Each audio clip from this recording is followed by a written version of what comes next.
Without a doubt, of course, junior doctors do work incredibly hard. And I think there is a lot of sympathy for junior doctors. However, the idea of going on strike for several days, putting lives at risk, I think fundamentally goes against everything that doctors are supposed to stand for. And this is completely the wrong strategy and tactic.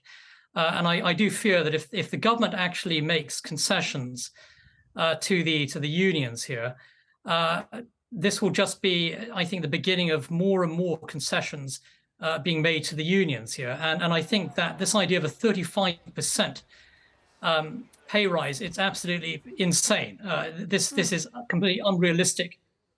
This is basically public money we're talking about here.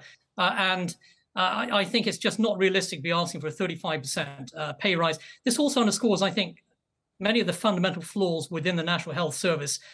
This is I think in many respects, a very outdated healthcare system. It's almost unique in Europe. It is, I think, way behind the times.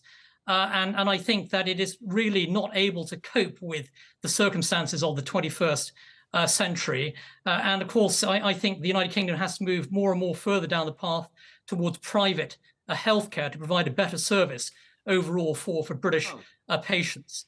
No, I want to come back to the idea of the future, but Dr. Pankhania, coming to you, because also I want to hear what you've got to say, but also, is it insane to be asking for 35% pay rise? No, of course it isn't. And I said it again, and I will repeat it. This is not a pay rise. This is a restoration of what pay cuts they've had over the last 12 years. Furthermore, I add, the MPs have had a pay increase, not a pay restoration, a pay increase.